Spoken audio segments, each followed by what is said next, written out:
ETF index mutual funds నేర్చుకుని stock మార్కెట్లో రాణించాలనుకుంటున్నారా? వెంటనే ఈ నెంబర్కి కాల్ చేయండి.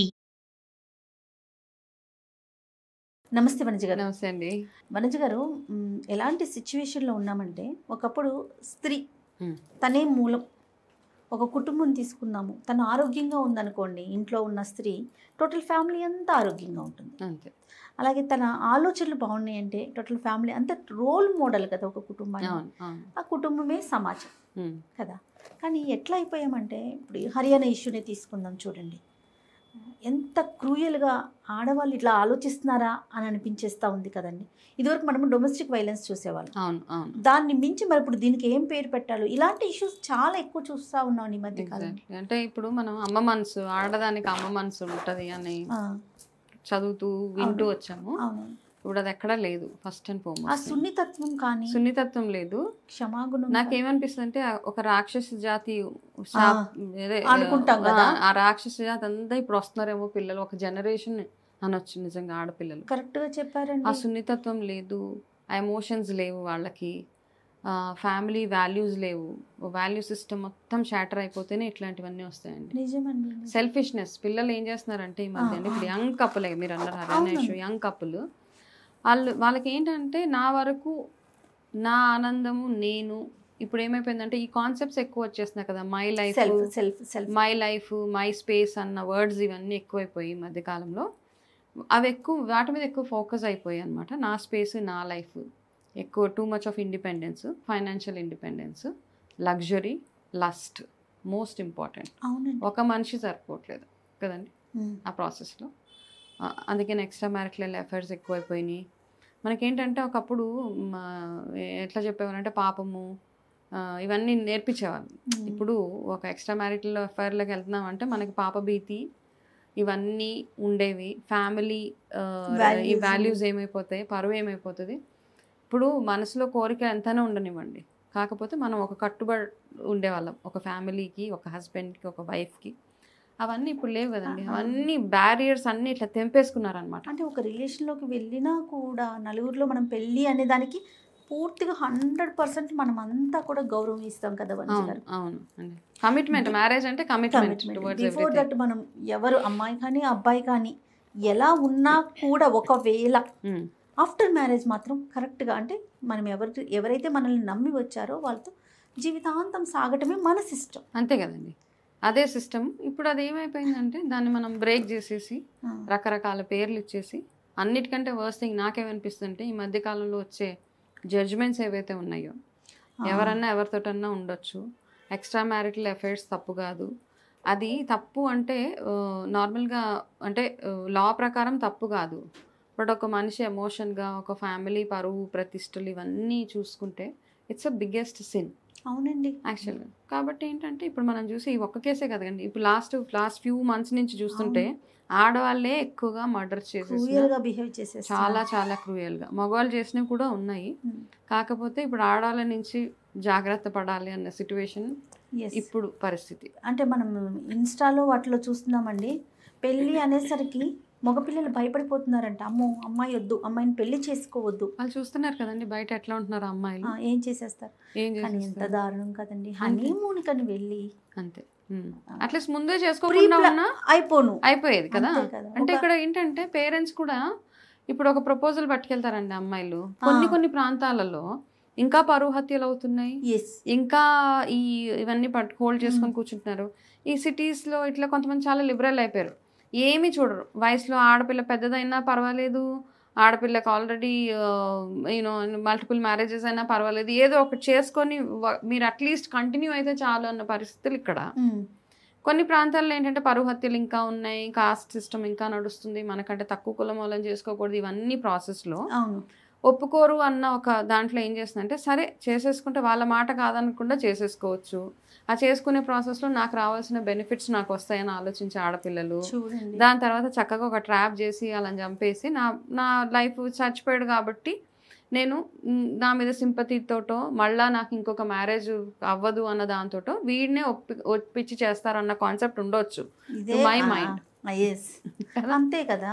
అంటే తను క్లీన్గా ఉండాలి, తన మీద ఎక్కడ కూడా రెడ్ మార్క్ పడొద్దు, అంతే అంటే గ్రీన్ అంతే అంటే పాపం అనేసి ఒక సింపతి గేమ్ ఆడడానికి ఇట్లా అంతా చేసేసి అనవసరంగా ఒక నిండు ప్రాణాన్ని బలి తీసేసుకుంది అమ్మాయి. చేసుకోకుండా ఉన్నా ఏం తెలియదు కదా, ఒక ఇన్నోసెన్స్ తోటి వెళ్ళి దాని తర్వాత ఇవన్నీ చేసుకోవడం కంటే కూడా అంటే ప్రాబబ్లీ అదొక ఇష్యూ. ఏంటంటే ఇలాంటివన్నీ క్రైమ్ సీన్స్ చూస్తుంటే మనం అందరికి ఇంకొక ట్యుటోరియల్ లాగా అనమాట, ఓహో ఇలా కూడా చేయొచ్చు, ఇలా కూడా కరెక్ట్ అండి. ఈ ఆప్షన్స్ కూడా మనకు ఉన్నాయి, ఇట్లా చేసేయచ్చు. కాకపోతే ఇప్పుడు అంటే అట్ ద సేమ్ టైం లా కూడా స్ట్రాంగ్ గా ఉంది కాబట్టి ఎక్కడ పడితే అక్కడ సీసీటీవీలు ఉన్నాయి, కెమెరాస్ ఉన్నాయి, ఫోన్స్ ఉన్నాయి, వాయిస్ రికార్డింగ్స్ ఉన్నాయి. వాటి ద్వారానే కదా ఈ సోనంని పట్టుకోవడం. మనం అనుకుంటాం ఎవరికి తెలవకుండా చేసేయచ్చు అనేసి, అవునవును, బట్ ఎవరికి తెలవకుండా ఉండదు. అయితే నాకేమనిపిస్తుంది అంటే అండి జయ గారు, ఎంటైర్ కాన్సెప్ట్లో ఇప్పుడు ఎక్కడ చూసినా అండి బాయ్ ఫ్రెండ్ లేని అమ్మాయి లేదు, గర్ల్ ఫ్రెండ్ లేని అబ్బాయి లేడు. అట్లా ఉన్నారంటే చాలా తక్కువ మంది, చాలా వెరీ వెరీ రేర్ కేసెస్. నాకు తెలిసిన వాళ్ళు ఉన్నారు అట్లా ఒక 2-3 ఫ్యామిలీస్. ఆ ఫ్యామిలీస్కి రియల్లీ హ్యాట్స్ ఆఫ్. ఇంకా అంటారమ్మా నువ్వు ఏది చూస్తే అది చేసుకుంటానని. సూపర్. అట్లాంటి పిల్లలు కూడా ఉన్నారు. కాకపోతే ఎక్కువ శాతం అట్లా చూసినప్పుడు ఏంటంటే మ్యారేజ్ వ్యవస్థకే ఒక క్వశ్చన్ మార్క్ అనమాట. ఆ ట్రస్ట్ పోయింది. ఆడవాళ్ళకి మగవాళ్ళ మీద, మగవాళ్ళకి ఆడవాళ్ళ మీద నమ్మకమే లేదు. ఇంకొకటి లివ్ ఇన్ రిలేషన్స్.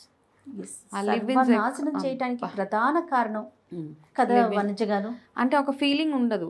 ఒకప్పుడు చూడండి సరదాగా మనం ఇద్దరం మాట్లాడుకోవచ్చు. ఏంటంటే కొత్తగా పెళ్ళైన జంట వాళ్ళు మాట్లాడుకునే విధానము, వాళ్ళు నడిచే విధానము, ఆ లవ్ అండ్ అఫెక్షన్, ఆ సిగ్గుపడడం, ఇవన్నీ ఎక్కడ అసలు ఏమీ లేవు. క్వశ్చన్ అసలు ఈ మధ్య చూడడమే లేదు అసలు.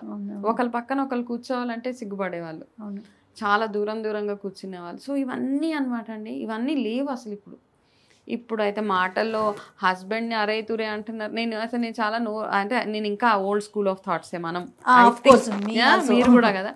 సో హస్బెండ్ని ఒరే తురే అంటుంటే నాకు చాలా మందిని చూస్తున్నా అదే ప్రేమ అంటే, అఫెక్షన్ అంటే. హస్బెండ్ మనం చూసేది కూడా అలాగే చూస్తున్నాం వనజ గారు. మీడియాలో ఏం చూస్తున్నాం చెప్పండి, మొగుడిని పట్టుకొని అరే ఇలాంటివన్నీ చేస్తుంటే నాకేమనిపిస్తుంది అంటే లివ్ ఇన్ రిలేషన్స్ని ఇప్పుడు చచ్చినట్టు యాక్సెప్ట్ చేస్తున్నారు పేరెంట్స్. అవును, ఆప్షన్ లేదు.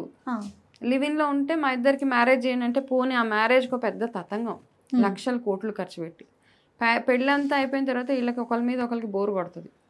మళ్ళీ 1 సంవత్సరం 6 నెలలకి వాళ్ళు సెపరేట్ అయిపోతున్నారు. ఇంతటి దానికి మనం అంత ఖర్చు పెట్టి అంత పెళ్ళిళ్ళు ఎందుకు చేయాలి? అవునండి. సో నాకేమనిపిస్తుంది అంటే వీళ్ళు ప్రీ వెడ్డింగ్ షూట్ కూడా నటండి. సోనం వాళ్ళు ప్రీ వెడ్డింగ్ షూట్లు జరగటం, పోనీ చదువుకోలేదా అంటే బాగా చదువుకున్న ఫ్యామిలీస్, చూడండి సెటిల్డ్ ఫ్యామిలీస్, అట్లా కూడా కాదు. అంటే దాంతో కూడా సంబంధం లేదు. మైండ్ సెట్ క్రూయల్ గా ఆలోచించడానికి, మెంటల్ గా అట్లా అయిపోతున్నారండి. ఏంటంటే వాళ్ళకి లగ్జరీ కావాలా, ఒక క్లారిటీ లేదు లైఫ్. నాకు లగ్జరీ కన్నా కూడా ఈ అమ్మాయి విషయంలో తను ఏమనుకుందో అది సాధించాలి, తనకి ఇది కావాలి, కానీ ఇది కావాలి అని మూర్ఖత్వం అనమాట. పేరెంట్స్ నుంచే రావాలి, తను చేయకుండా. అదే కదా, తనకి ఎక్కడ కూడా ఇబ్బంది కలగకూడదు, తన పేరు పోకూడదు. అంతే అట్లా చేసి కాబట్టి మనం ఏంటంటే ఇప్పుడు మనం ఎంత మాట్లాడుకున్నా ఎక్స్ట్రా మ్యారిటల్ ఇష్యూస్, మ్యారేజ్ కంటే ముందు ఉండే అఫైర్స్. కాబట్టి ఈ ఎంటైర్ విషయంలో ఇప్పుడు ఏది మార్చలేమండి, జనరేషన్ అట్లా అయిపోయింది. కాబట్టి ఎవరు జాగ్రత్త పడాలి ఎంటైర్ ప్రాసెస్లో అంటే పేరెంట్స్. మీ ఫైనాన్సెస్ మీరు సరిగ్గా పెట్టుకోండి.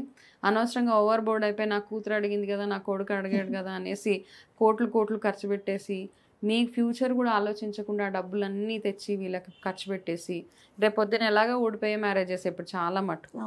Divorce is not a surprise అండి. చాలా కాలం వాళ్ళు పెళ్లి చేసుకొని 10-20 ఏళ్ళు ఉన్నారు అంటే చాలా గ్రేట్. అది బహుశా వనజ గారు నాకు అనిపిస్తూ ఉంది కొన్ని జనరేషన్స్ తర్వాత, అంటే అతి కొద్ది రోజుల్లోనే, ఏంటి మీరు ఇంకా డైవర్స్ తీసుకోలేదా అనే క్వశ్చన్ అడగాల్సి వస్తుందేమో. మీరు ఇంకా కలిసే ఉన్నారా లాంటి మాటలు వింటామేమో, అలాంటి సర్ప్రైజ్ వస్తుందేమో. సో ఒకరినొకరు టాలరేట్ చేసుకోవడం ఇవన్నీ లేవు, ఎందుకంటే ఎవరి ఇండిపెండెన్స్ వాళ్ళకు ఉందండి. అండ్ ఒంటరిగా బతికేంత ధైర్యం ఆడపిల్లలకి వచ్చేసింది. నాకు ఎవరు అవసరం లేదు అస్సలు. సింగిల్ గా పేరెంట్స్ వద్దు, తోడబుట్టిన వాళ్ళు వద్దు, ఎవరు పెళ్ళైతే హస్బెండ్ అంతే. Emotional detachment, financial independence, emotional detachment, ఈ 2 ఉంటే మనకేం అక్కర్లేదు ఇంకా. అంతే. కాకపోతే ఒక 40 ఏళ్ల తర్వాత ఎట్లా ఉంటుంది అన్న ఆలోచన ఒక్కసారి ఐ థింక్ ఆ ఫ్యూచర్లోకి తీసుకెళ్ళగలిగితే, వాళ్ళని కౌన్సిల్ చేయగలిగితే కాస్త మైండ్ సెట్ చేంజ్ అవుతుంది. రైట్ అంతే, వాల్యూ సిస్టమ్ ఒకటి మనం నేర్పించాలి పిల్లలకి, ఆడపిల్లలకి మగపిల్లలకి వనిజ గారు కాదంటారా? ఎస్, ఇద్దరికి అంతే. డెఫినెట్గా అండి, డెఫినెట్గా చూడాలి. అంటే ఇప్పుడు ఇవన్నీ మాట్లాడి మనం ఇంతమంది కౌన్సిలర్స్ అందరూ ఉన్నారు అంటే మనకున్న మన పద్ధతులు, సాంప్రదాయాలు, ఇవన్నీ పాపాలు, ఎందుకంటే ఇంతకుముందు మనం పురాణాలు అవి చదువుకునే వాళ్ళం. నాకు అనిపిస్తుంది ఎంత క్రూయల్గా ఆలోచిస్తే ఆ పని చేయగలుగుతున్నారని. అదే అన్నాం కదా, రాక్షస జాతి. నిజం, వాళ్ళంతా లాస్ట్ లైఫ్ లో రాక్షసులు అయి ఉండొచ్చు అంతే. అంటే అమ్మాయి పెరిగిన అట్మాస్ఫియర్ ఎట్లాంటిదో, అమ్మాయి ఫ్రెండ్షిప్స్ ఎట్లాంటి ఉన్నాయో, ఇంత భయంకరమైన థాట్స్ ఈ సీరియల్స్ ఇవన్నీ చూసేసి కూడా సగం ఉన్నాయండి నిజంగానే. ఇప్పుడు వచ్చే సీరియల్స్ కూడా ఇంపాక్ట్ 100%. కారణాలే వనిజ గారు, ఒకటి కాదు 100 కారణాలు ఎత్తుకొచ్చు మనం. అంతే, అంతేనండి. సో దీనికి ఎక్కడో ఒక దగ్గర ఫుల్ స్టాప్. పడాలని కోరుకుందాం అంతే. మన వంతుగా మనం పడాలి అని కోరుకొని కొంచెం మంచి ఇన్స్పైరింగ్ స్టోరీస్, మంచి మంచివి వాల్యూ సిస్టమ్ పిల్లలకి చిన్నప్పటి నుంచి డెవలప్ చేయగలిగితే ఇలాంటి టాపిక్స్ మాట్లాడుకోకుండా అవుతుంది. Yes, exactly. అంతే కదా. It's not a very happy topic to talk. Right అండి, థ్యాంక్ యూ.